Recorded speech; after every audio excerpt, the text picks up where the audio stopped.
दोस्तों कोई भी अगर बैंक अकाउंट आपका फ्रीज करता है साइबर सेल, तो उसके एक्शन में वो या तो उस अकाउंट पे लीन लगाता है एक पर्टिकुलर अमाउंट का, या उसको पूरी तरह से डेबिट फ्रीज कर देता है। अब ऐसे में अगर आपके बैंक अकाउंट में कभी लीन लग गया है, तो आखिर लीन होता क्या है, उसको कैसे सॉल्व कराना है, और अगर लीन लग जाता है तो इसका एंड में सॉल्यूशन क्या है, साइबर सेल हमारे संग कर क्या सकती है। इन सारे क्वेश्चंस का जवाब आज इस वीडियो में हम आपको देंगे। नमस्कार दोस्तों मैं हूं एडवोकेट आयुष कैग और आप देख रहे हैं अपना YouTube channel online legal Singh. Bank account freeze और साइबर क्राइम से रिलेटेड और इन्फॉर्मेटिव वीडियोस देखने के लिए आप हमारी प्लेलिस्ट पर भी विजिट कर सकते हैं। साथ ही दोस्तों, अगर चैनल को अभी तक सब्सक्राइब नहीं किया है तो इसे सब्सक्राइब भी जरूर कर लें, जिससे आपको ऐसे ही लेटेस्ट इन्फॉर्मेटिव वीडियोस मिलते रहेंगे और आप भी लीगली अपडेटेड रहेंगे।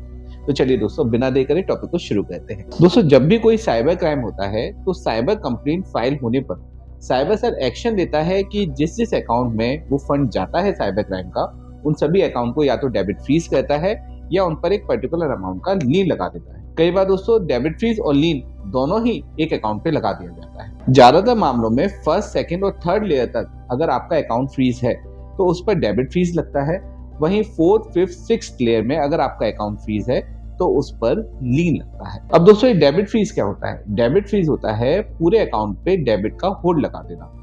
एक तरीके से आप अपने अकाउंट को यूज नहीं कर पाते हैं, उसमें फंड तो आप रिसीव कर सकते हैं, लेकिन उसमें से कुछ भी फंड डेबिट नहीं हो सकता, उसमें से पैसा नहीं निकाल सकते। वहीं दोस्तों, लीन का होना एक पर्टिकुलर अमाउंट का होल्ड लगा देना कहलाता है। इसमें होता यह है कि पूरे अकाउंट को आप यूज कर सकते हैं, आप जमा भी कर सकते हैं, उसमें से पैसा विड्रॉ भी कर सकते हैं, लेकिन एक पर्टिकुलर अमाउंट का उस पर लीन लग जाता है, उतना पैसा आप अपने अकाउंट से विड्रॉ नहीं कर सकते हैं। दोस्तों, आज इस वीडियो में हम लीन अमाउंट पे ही विशेष ध्यान देंगे कि आखिर लीन होता क्या है, इसको कैसे सॉल्व करना है, क्या क्या हो सकता है लीन होने पर। आज इन सब बातों पे ही हम डिस्कस करने वाले हैं। तो दोस्तों, अगर बाई चांस आपके अकाउंट में कोई साइबर कंप्लेंट लग गया, तो ऐसे में साइबर सेल जब आपके अकाउंट पे लीन लगा देता है एक पर्टिकुलर अमाउंट का, तो ऐसे में वो पैसा आप अपने अकाउंट से विड्रॉ नहीं कर पाते हैं। मानिए आपके अकाउंट में 10,000 रुपए आए, अब इसमें जो डिस्प्यूटेड अमाउंट होगा उतने ही अमाउंट का साइबर सेल लीन लगाएगा। डिस्प्यूटेड अमाउंट वह अमाउंट होता है जो एक परसेंटेज होता है साइबर क्राइम का जो आपके अकाउंट में आया है। मानिए 10,000 रुपए आपके अकाउंट में आए, लेकिन उसमें से 5,000 रुपए ही डिस्प्यूटेड अमाउंट है, तो 5,000 रुपए का ही लीन लगेगा। मैक्सिमम टू मैक्सिमम आपको वो 5,000 रुपए साइबर सेल को रिटर्न करने होंगे और आपके अकाउंट को साइबर सेल चालू कर देगा। जब भी दोस्तों आपके अकाउंट पे कोई साइबर कंप्लेंट लगे और उस पर एक पर्टिकुलर अमाउंट का लीन लग जाए, तो आपको घबराना बिल्कुल भी नहीं है। इसमें आपने अगर कोई साइबर क्राइम नहीं किया है तो आपको परेशान होने की कोई जरूरत ही नहीं है। आपको बस साइबर सेल से कॉन्टेक्ट करना है, उस लीन अमाउंट को रीपे करना है। मैक्सिमम टू मैक्सिमम उस अमाउंट का पे कर सकते हैं। अगर आप उसको पे नहीं करना चाहते हैं तो ऐसे में आप उससे रेलिवेंट जो डॉक्यूमेंट है वो आप उनको सबमिट कर सकते हैं साइबर सेल को। साइबर सेल इन्वेस्टिगेशन करेगा और उस अकाउंट को अनलीन कर देगा या फिर उस डिस्प्यूटेड अमाउंट को रिलीज कर देगा। अब दोस्तों, आपको साइबर सेल का कैसे पता चले या उस पर्टिकुलर डिस्प्यूटेड अमाउंट का कैसे पता चले, इसके लिए आपको अपनी बैंक में विजिट करना है।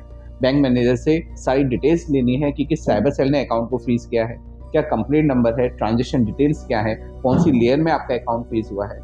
एक बार जब ये सारी डिटेल्स आपको मिल जाती है तो आप इजीली साइबर सेल से कांटेक्ट कर सकते हैं। कई बार बैंक आपको डिटेल नहीं देता है तो आप 1930 पे कॉल करके भी डिटेल ले सकते हैं। अगर कहीं से भी आपको डिटेल नहीं मिलती है तो आप हमारी हेल्पलाइन नंबर पे कॉल करें, हम आपको ये डिटेल्स प्रोवाइड कराने में आपकी हेल्प करेंगे। डिटेल मिलने के बाद आप साइबर सेल से जरूर कांटेक्ट करें, इसमें लापरवाही बिल्कुल ना करें। अगर आप साइबर सेल से कांटेक्ट नहीं करेंगे तो अभी तो लीन लगा है, आगे चल के ये डेबिट फीस भी हो सकता है, आपको 35(3) BNS का नोटिस भी रिसीव हो सकता है जो प्रायर टू अरेस्ट नोटिस होता है। और ऐसे नोटिस को रिसीव करने पर आप बिल्कुल भी लापरवाही ना करें, आपको साइबर सेल से कांटेक्ट करना ऐसी स्थिति में बहुत ज्यादा जरूरी है। साइबर सेल से कांटेक्ट करने के लिए आप वहां पे पर्सनल विजिट भी कर सकते हैं।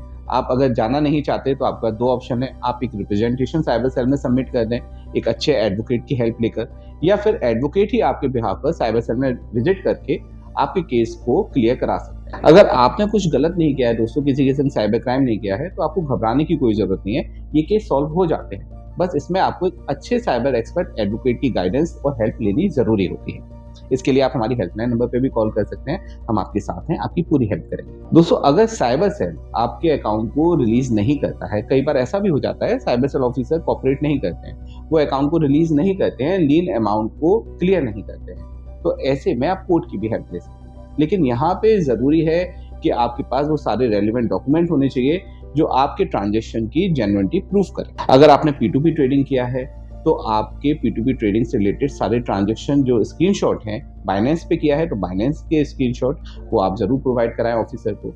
आप सामने वाले से थर्ड पार्टी आपने ट्रांजेक्शन नहीं लिया हो, ये भी आप प्रूफ करें।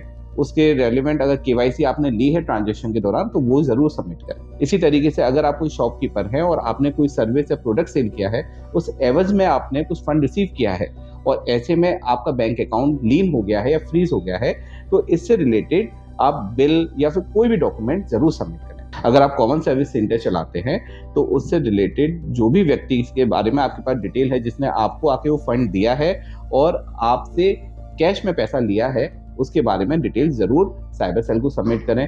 अगर आप हो सकता है तो आप उसकी कोई आइडेंटिटी या ID कार्ड ज़रूर लें और अपने स्टोर में एक ज़रूर कैमरा इंस्टॉल करके रखें जिससे उसकी कोई पिक वगैरह भी आप साइबर सेल को दे सकें। ऐसे ही अगर आपके संग कोई टास्क फ्रॉड हुआ है, जॉब फ्रॉड हुआ है और उस एवज में आपने कुछ फंड रिसीव किया है किसी से, उसकी वजह से आपके अकाउंट पे लीन या डेबिट फ्रीज लग गया है, तो ऐसे में आप उससे रिलेटेड एक साइबर कंप्लेंट ज़रूर फाइल कराएं और उस साइबर कंप्लेंट की कॉपी साइबर सेल को सबमिट करें जहां से आपका बैंक अकाउंट फ्रीज किया गया है। दोस्तों, अगर ये सारे डॉक्यूमेंट आप सबमिट करते हैं साइबर सेल में और साइबर सेल फिर भी आपके अकाउंट को रिलीज नहीं करता या अनलीन नहीं करता, तो ऐसे में आप कोर्ट की हेल्प लेके भी उसको अनलीन या रिलीज करा सकते हैं। इसके लिए आपको उसी मजिस्ट्रेट कोर्ट में जिसके ज्यूरिडिक्शन में वो साइबर सेल आता है एप्लीकेशन फाइल करनी होगी या फिर आप हाई कोर्ट में रिट पिटीशन भी फाइल कर सकते हैं और अपने अकाउंट को अनलीन या अनफ्रीज करा सकते हैं। दोस्तों, इससे रिलेटेड किसी भी हेल्प के लिए आप हमारी हेल्पलाइन नंबर पे कॉल करें।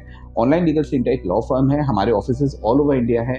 बैंक अकाउंट फ्रीज या साइबर क्राइम से रिलेटेड किसी भी हेल्प में हम आपकी अच्छी तरीके से हेल्प कर पाते हैं, मदद कर पाते हैं। अगर कोई भी व्यक्ति आपको जॉब का लालच देता है और आपके अकाउंट को यूज करना चाहता है या फिर आपको कुछ भी फंड देने की आपको लालच देता है, कमीशन देने का लालच देता है और आपके अकाउंट को यूज करना चाहता है, तो ऐसे व्यक्तियों से सावधान रहें, उनसे बिल्कुल भी उनसे संपर्क में ना रहें और उनसे दूरी बना के रखें। साइबर क्राइम करेंगे खुद और आपको उसमें फंसा दिया जाएगा आपके अकाउंट का यूज करके। साइबर कंप्लेंट होगी तो आपके अकाउंट पे होगी। ऐसे में अरेस्टिंग भी होती है और बहुत ज्यादा इश्यूज बिगड़ जाते हैं, बहुत ज्यादा प्रॉब्लम आ जाती है। अगर वीडियो अच्छा लगा हो तो इसे लाइक शेयर कमेंट जरूर कीजिएगा।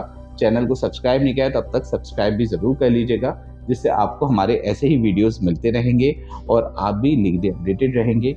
वीडियो को अधिक से अधिक कम्युनिटी में, अपने फ्रेंड सर्कल में, फैमिली मेंबर्स में शेयर कीजिए, जिससे उनको इसके बारे में नॉलेज रहे और वो भी साइबर क्राइम से बचे रहें। अंत में सतर्क रहें, अपने अधिकारों के लिए जागरूक रहें और ऑनलाइन लीगल सेंटर से जुड़े रहें। मिलते हैं अगले वीडियो में।